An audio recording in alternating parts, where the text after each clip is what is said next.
বহু পুৰণি কথা। এজন হাউদৰ দুজনী ঘৈণীয়েক আছিল।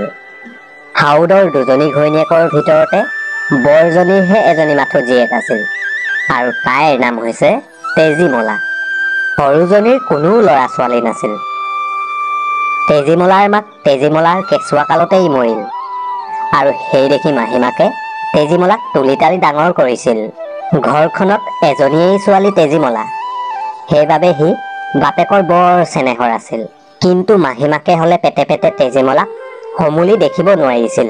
কেৱল গিৰিয়েকৰ ভয়তহে তাই তেজীমলাক প্ৰতিপাল কৰি ডাঙৰ দীঘল কৰিবলগীয়াত পৰিছিল। এই কুলক্ষণী, তই তোৰ নিজৰ মাৰ মূৰটো চুবালিয়ে, এতিয়া মোৰ মূৰটো চুবাবলৈহে জীয়াই আছ হা? তেজীমলা, অ তেজীমলা, আছানে ঘৰত? মই তোমালৈ কিবা এটা আনিছো। অ মা তেজীমলা, তুমি ভাতকেইটা খালা নহয়? তোমাক এতিয়া মই নৈ পাৰিলে ফুৰাবলৈ আনিম। এয়া এয়া চাচোন চা মাজনী তেজীমলা, মই তোলৈ ইমান ধুনীয়া জোতা আনি দিছো। চা কিমান ধুনীয়া লাগিছে।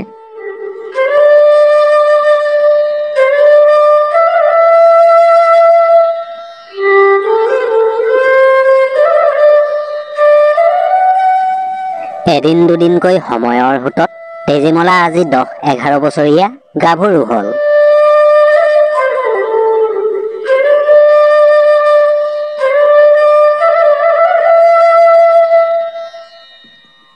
সেয়ে গাঁৱৰে ভাল মানুহ এঘৰৰ সমনীয়া ছোৱালী এজনীৰ সৈতে বাপেকে তেজীমলাক সখী বন্ধাই দিলে। চাচোন চা, তেজীমলাই তাৰ সখীসকলক লগ পাই কিমান আনন্দ পাইছে। হয় হয়, বৰ আনন্দ পাইছে। তেজীমলাৰ বাপেক বেপেৰুৱা মানুহ, বেহা বেপাৰলৈ নগলে নচলে। সেই দেখি হততে তেওঁ চাৰিওফালে বেহাই ফুৰিবলগীয়াত পৰে। এবাৰ 6-7 মাহলৈকে তেওঁ বেপাৰৰ নিমিত্তে দূৰলৈ যাবলগীয়াত পৰিল। সেই দেখি হাউদে যাবৰ সময়ত ঘৈণীয়েকক ওচৰলৈ মাতি আনি তেওঁৰ অতি আদৰুৱা তেজীমলাক ঘৈণীয়েকৰ হাতত গতাই দি কলে, মই এইবাৰ 6-7 মাহলৈ বিদেশলৈ যাওঁ। তোৰ হাতত মোৰ তেজীমলাক গতালো। তাই আদৰুৱা ছোৱালী, তাইক মৰম বেথা কৰি ভালকৈ ৰাখিবি। আপুনি চিন্তা কৰিব নালাগে দিয়ক, তেজীমলা মোৰ লগত থাকিলে বৰ মৰমত থাকিব নহয়। মাজনী, মই যাওঁ, মাহী আইৰ লগত ভালকৈ থাকিবি।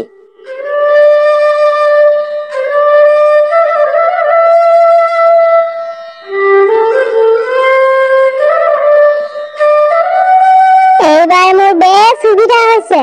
এই কিমাহৰ ভিতৰতে মই মোৰ চকুৰ কুটা দাঁতৰ ফুলটো গুচাব পাৰিম। তেজীমলাক মই ঠেকেচি মোৰ মনৰ হেঁপাহ পলোৱাম। অকল ঠেকেচিয়ে নেৰো। সেইদৰে এৰিলে বাপেকে যদি আহি কথাবোৰ কেনেবাকৈ গম পায়, এখন হাই উৰুমিহে বাহ হব। এই আপদত একেবাৰে জনি মাৰিম। নহলে তেজীমলাক বিয়া দিওঁতে মোৰ ঘৰৰ আটাইখিনি বস্তুৱে তাইৰ লগত উলিয়াই দিব লাগিব। এই তেজীমলা হল মোৰ সতিনীৰ জীহে। মোৰ কপালততো কোনো ল'ৰা ছোৱালী নহলে, সতিনীৰ জীকনো পোহপালন দি মৰম চেনেহ কৰি মোৰ কি লাভ হব? বাপেকে তেজীমলাৰ বিয়াত যিখিনি ধন সম্পত্তি উলিয়াই দিব, সেইখিনি সম্পত্তি মোৰ আইৰ ঘৰলৈ সৰকালেহে উপকাৰ হব। সেয়েহে তেজীমলাৰ বাপেক উভতি অহাৰ আগতে কিবা নহয় কিবা এটা বুদ্ধি পাঙি তেজীমলা উৰ পেলাবই লাগিব। মাজনী, বৰ বেছিকৈ চিন্তা কৰি নাথাকিবি, মই সোনকালে ঘূৰি আহিম।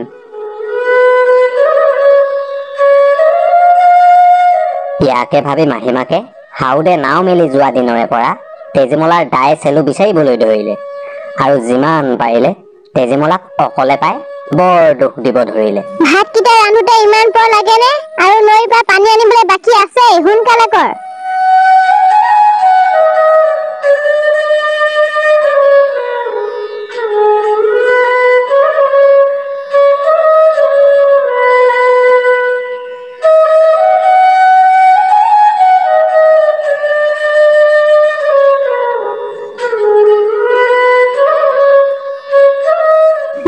সোনকালে যা, আৰু ভিতৰৰ বাচন বৰ্তনবোৰ ভালকৈ ধুই পখালি থবি, আৰু তামোলৰ বটাটো মোৰ ওচৰলৈ লৈ আহিবি। এনেকৈয়ে কিছুদিন যোৱাৰ পাছত এদিন তেজীমলাৰ সখীয়েকৰ বিয়াৰ দিন আহিল। পৰহিলৈ বিয়া। সখীয়েকৰ ঘৰৰ পৰা তেজীমলাক বিয়ালৈ মাতি পঠিয়ালে। বিয়াৰ 3-4 দিন সখীয়েকৰ ঘৰত থাকি তেজীমলাই ৰং ধেমালি কৰি নোৱাই ধুৱাই সখীয়েকক বিয়া দিব লাগে। তেজীমলাৰো বৰ হেঁপাহ যে বিয়াৰ কেইদিন সখীয়েকৰ ঘৰত থাকি ৰং ধেমালি কৰি তাই বিয়া খাব। তেজীমলাৰ মাহীমাকে অনেক দিনৰে পৰা ভাবি থকা কথা এটা সিদ্ধি হবলৈ গৈছে বুলি ভাবি তেজীমলাক বিয়ালৈ যাবলৈ অনুমতি দি লোকক দেখুৱাই উৰুক মুৰুক কৰি তেজীমলাই বিয়াত পিন্ধিবলৈ কাপোৰৰ এইটো জাপ মেলিছে, সিটো জপা মেলিছে, ইটোৰ পেৰা মেলিছে, সিটোৰ পেৰা মেলিছে। এইযোৰ কাপোৰ আমাৰ আইটিলৈ ভাল হবনে? এইখন ৰিহা সেইখন মেখেলাই তাক শুৱাবনে? এনেবিলাক কথা কৈ মাহীমাকে তেজীমলাক ভালৰি লগাবলৈ ধৰিলে। মাহীমাকৰ ভাল পাটৰ ৰিহা মেখেলা এযোৰ আৰু এখন উত্তম গুণাৰ পাৰি দিয়া খনীয়া কাপোৰ আছিল।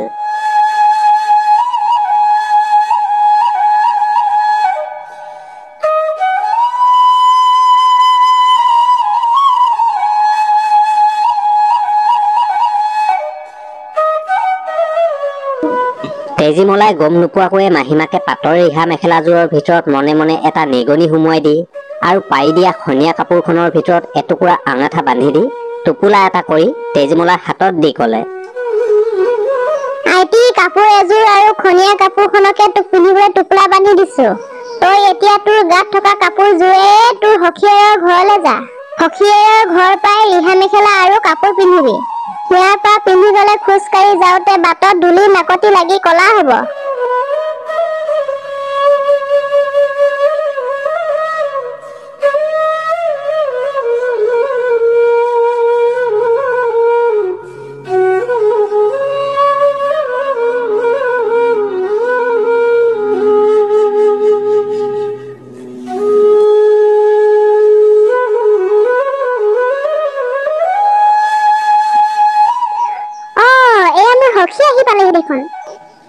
সখী, সখী তুমি ভালে আছানে? জানা সখী, তোমালৈ মোৰ বৰ মনত পৰে। মোৰ বিয়াত পিন্ধিবলৈনো কি কাপোৰ আনিছা সখী? সখীয়েকৰ ঘৰ পাই তেজীমলাই মাহীমাকৰ কথাৰ মতেই পাটৰ ৰিহা মেখেলা আৰু পাৰি দিয়া কাপোৰ পিন্ধিবলৈ মনেৰে টোপোলাটো মেলোতে কাপোৰৰ ভিতৰৰ পৰা এটা নিগনি ওলাই লৰ মাৰিলে আৰু কাপোৰযোৰৰ ভিতৰৰ পৰা এটুকুৰা আঙঠাও সৰকি পৰিলে। ইয়াকে দেখি তেজীমলাই বৰ বিচুতি হল যে ৰিহা মেখেলাযোৰ নিগনিয়ে কটি থকা সৰকা কৰিলে আৰু পাৰি দিয়া কাপোৰখনো ঠায়ে ঠায়ে পুৰিলে। ভয়তে তেজীমলাৰ মুখ শুকাই গল। তেতিয়া তেজীমলাই ঠক ঠক কৰি কপি ফেকুৰি ফেকুৰি কান্দিবলৈ ধৰিলে। বিয়া ঘৰলৈ যোৱা মানুহেও এই কাণ্ড দেখি আচৰিত হৈ শেষত তেজীমলাক অনেক বুজাই বৰাই নিচুকাই সখীয়েকৰ পৰা এযোৰ ৰিহা মেখেলা আৰু এখন কাপোৰ খুজি তাইক পিন্ধাই বিয়া চাবলৈ দিলে। বিয়াৰ পিছত তেজীমলাই বৰ দুখ আৰু চিন্তাৰে নিজৰ ঘৰলৈ উভতি আহিল। তেজীমলাই ঘৰ পোৱাহিৰ পাছত মাহীমাকে তাইক কাপোৰৰ কথা সুধিলত তাই কপি কপি সেই পুৰা কাপোৰ আৰু কুটা কাপোৰৰ টোপোলাটো মাহীমাকৰ আগত আগবঢ়াই দিলে। আইদেউ, বিয়াৰ পৰা আহি পালোহি। আই পালোহি। কাপোৰ কিহাজ ভালদৰে ৰাখিছেনে চাওঁ চাওঁ।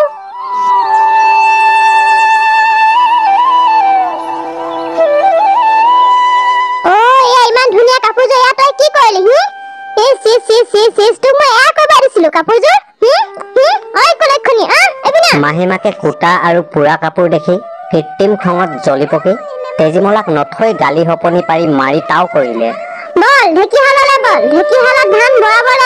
ইমান মাৰিও মাহীমাকৰ হেঁপা নপৰাল। পিছত তেজীমলাক টানি আনি মাহীমাকে ঢেঁকীৰ আগত বহুৱাই ধান বহাবলৈ লগাই নিজে ধুম ধুম কৰি ঢেঁকী দিবলৈ লাগিল। এই বস্তা ধান খুন্দি শেষ হলেহে তই আজি ৰক্ষা পৰিবি। মই ঢেঁকী দিও, তই ধান বহাবি। মাহীমাকে ঢেঁকী দি থাকোতে এবাৰ হঠাৎ চাপ মাৰি ঢেঁকীটো পেলাই দি তেজীমলাৰ সোঁ হাতখন খুন্দি পেলালে। সোঁ হাতখন খুন্দিলত তেজীমলাই যান্তনাত চিঞৰি কান্দিবলৈ ধৰাত বাঁহনি মাৰিডালেৰে মাহীমাকে তেজীমলাৰ পিঠিত কোবাবলৈ ধৰি তেজীমলাক বাওঁ হাতেৰে খৰুলিত ধান বহাই দিবলৈ হুকুম দিলে। ইমান চিঞৰিছ কিয়? তই মৰি যোৱা নাই নহয়। তোৰ সোঁ হাতখনে খুলিছে, বাওঁ হাতখন আছে নহয়। বাওঁ হাতে বহা। বহা বহা, কি চাই আছ? সোনকালে বহা। বাওঁ হাতেৰে তেজীমলাই ধান বহাই থাকোতে মাহীমাকে সোঁ হাতৰ দৰে তেজীমলাৰ বাওঁ হাতখনো খুন্দিলে।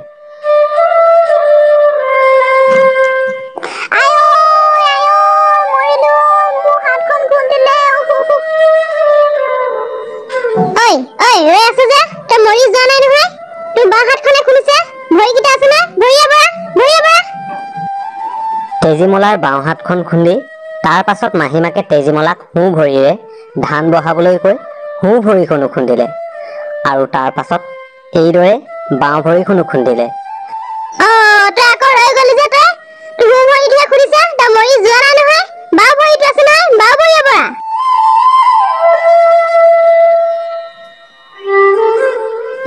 তোৰ হাত আৰু ভৰিহে খুলিছে, ধানকেইটা খুন্দি হৈ গ'লে এতিয়া বাকী আছে। কি ৰৈ আছ তই? মূৰটো আছে নহয়, মূৰটো বহা, মূৰটো বহা। বহা কৈছো নহয়, বহা সোনকালে। শেষত মাহীমাকে তেজীমলাক মূৰেৰে ধান বহাবলৈ কৈ তেজীমলাৰ মূৰটো খুন্দি পেলালে। অৱশেষত তেজীমলা যান্তনাত মৰি থাকিল। সেইদৰে সাউদনীয়ে গিৰিয়েকৰ আলসৰ লাৰু চেনেহৰ তেজীমলাক মাৰি সাউদনীয়ে কোনেও নেদেখাকৈ লৰালৰিকৈ নি ঢেঁকীশালৰ পানী ফুটাতে গাত এটা খান্দি পুতি থলে।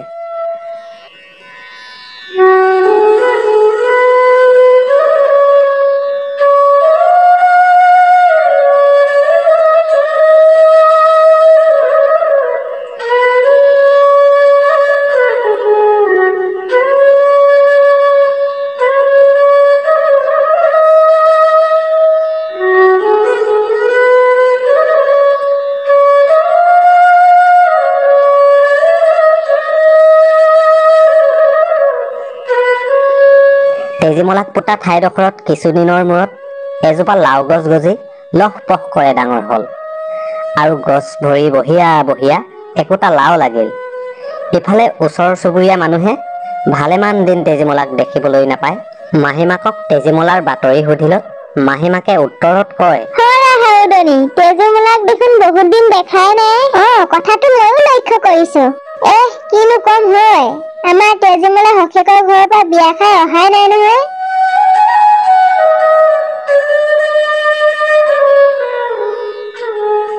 এদিন মাগনী বুঢ়ী এজনীয়ে সাউদনীৰ ঘৰৰ ঢেঁকীশালৰ ছালত লাওবোৰ লাগি থকা দেখি সাউদনীৰ ওচৰলৈ আহি কলে,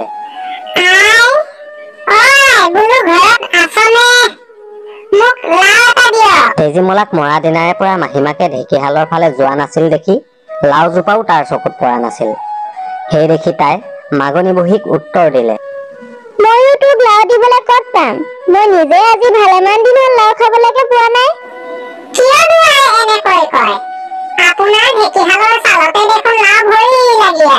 বুঢ়ীৰ কথা শুনি সাউদনীয়ে আচৰিত মানি কলে, মই হলে দেখা নাই, তই যদি দেখিছ কেইটা লাগে ছিঙি লগয়।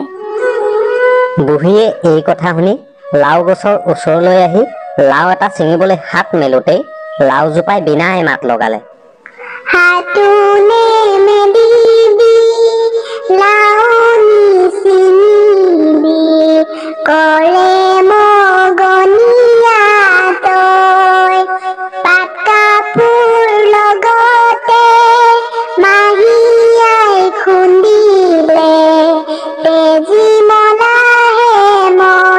লাও গছে মতা শুনি বুঢ়ীয়ে ভয় খাই লাও নিচিঙি গুচি আহি সাউদনীক কলে,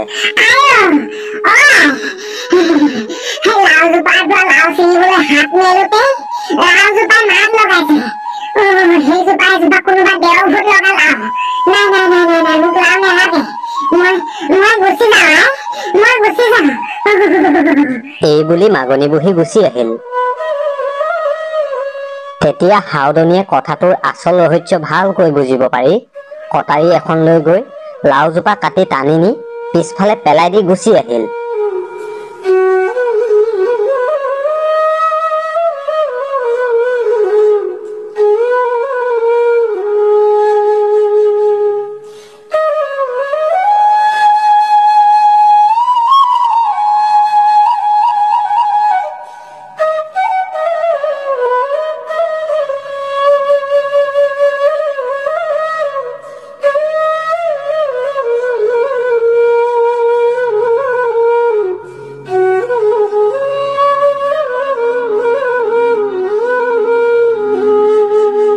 লাওজোপা কাটি য'তে পেলাই দিছিল সেইখিনিতে কিছুদিনৰ মূৰত এজোপা জৰা টেঙা হৈ ডাল ভৰি লাগিল। গছজোপাত জৰা টেঙা ইমান বেছিকৈ লাগিল যে তাৰ ভৰত গছজোপা ডুং খাই পৰিল। এদিন কিছুমান গৰখীয়া লৰাই গৰু চৰাওঁতে সেই জৰা গছত জৰা টেঙা দেখি খাবলৈ মন কৰি হাউদনীৰ ওচৰলৈ আহি ক'লে,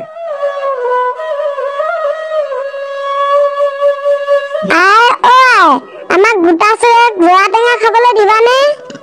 তহঁতে জৰা টেঙা খাওঁ বুলি কৈছে, মই ক'ত জৰা পাওঁ? হাউদনীয়ে তেনেকৈ ক'লত গৰখীয়া ল'ৰাহঁতে ক'লে, আপোনাৰ বাৰীৰ পিছফালে এজোপা জৰা গছত জৰা টেঙা দেখোন ধৰি লাগি আছে। সিহঁতৰ কথা শুনি হাউদনীয়ে আচৰিত মানি ক'লে, মই হ'লে ক'ত জৰা টেঙা লাগিছে দেখা নাই দেই। তহঁতি যদি দেখিছ কিমান লাগে পাৰিনেগৈ।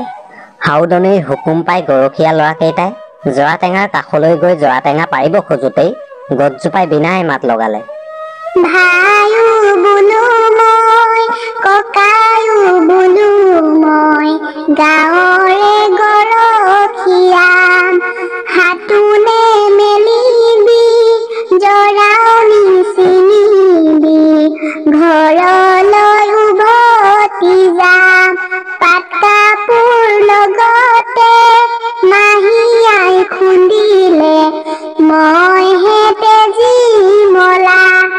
গৰখীয়া ল'ৰাহঁতে এই বিননি শুনি কিবা দেওভূত গছজোপাত আছে বুলি জৰাটো নিচিঙি তাৰ পৰা আহি হাউদনীক এই কথা কৈ গুচি গ'ল। জৰা টেঙা জোপাত দেওভূত আছে আৰু জৰা জোপাই মাত লগাইছে, আমি নাখাওঁ দেই এনেকুৱা জৰা টেঙা। তেতিয়া হাউদনীৰ চটকৰে মনত পৰিল যে তাই লাওজোপা কাটি সেইখিনিতে পেলাইছিল। এই কথা মনত পৰিলত তাই বুজিলে যে তেজীমলাইহে জৰা হৈ আছে। ইয়াকে ভাবি হাউদনীয়ে জৰাজোপা কাটি নি নৈত উটুৱাই দিলে।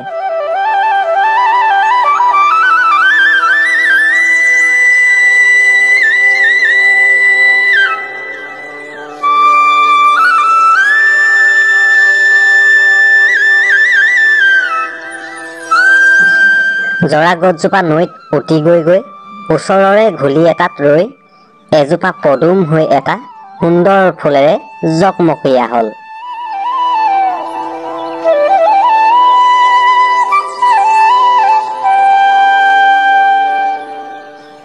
কিছুদিনৰ মূৰত বেহা বেপাৰ কৰি সেই নৈয়েদি তেজীমলাৰ বাপেক নাৱৰে আহোঁতে নৈৰ ঘুলিত গছজোপাত সুন্দৰ পদুম ফুল এটা ফুলি থকা দেখি তেজীমলালৈ সেই ফুলটো লৈ যাওঁ বুলি ভাবি হাউদে নাৱৰীয়াক সেই ফুলটো ছিঙি আনিবলৈ ক'লে। অ নাৱৰীয়া, ৰচোন ৰ সৌ ঘলিটোত পদুম ফুলপা দেখিছনে? ইমান সুন্দৰকৈ ফুলি আছে। সেই ফুলপা আমাৰ তেজীমলালৈ লৈ যাওঁ। তই যাচোন, যা ছিঙি আনগৈ।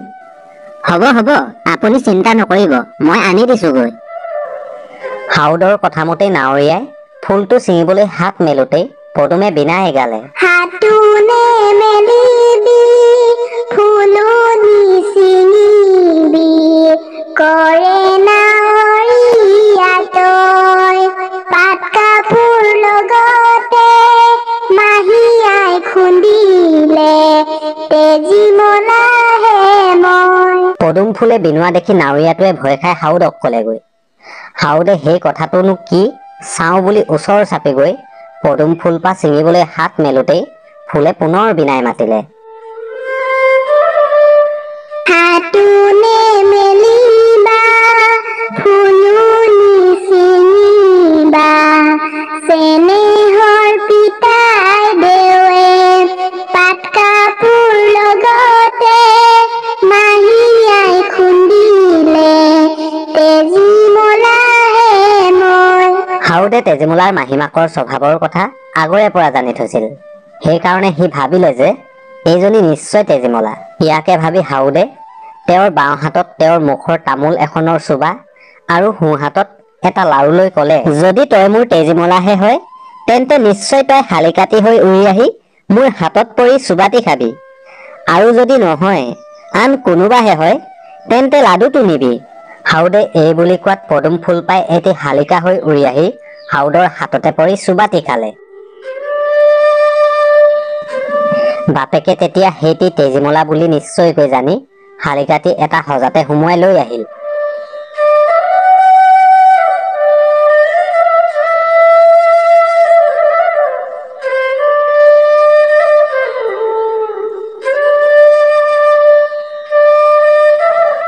হাউদে ঘৰ পাই ঘৈণীয়েকক সুধিলে, তেজীমলা, অ তেজীমলা, মই আহিলো, কত আছ তই?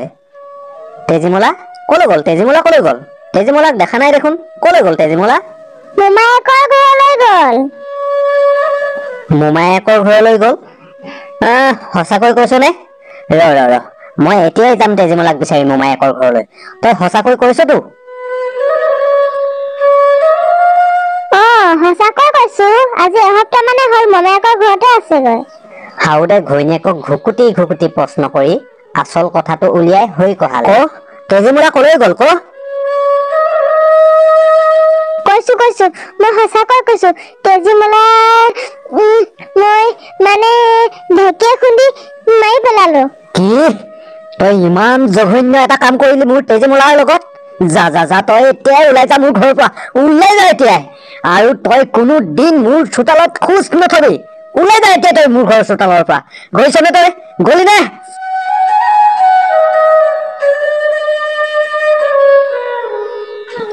ইয়াৰ পাছত হাউদে শালিকাটিৰ গাত নিজৰ হাতৰ গামোচাখন পেলাই দি কলে, যদি তই মোৰ তেজীমলাহে হয়, আৰু যদি মোলৈ তোৰ মৰম আছে, এই গামোচাখন পিন্ধি তই মানুহ হবি। এই কথা শুনি তেতিয়াই তেজীমলা আকৌ আগৰ দৰে হল।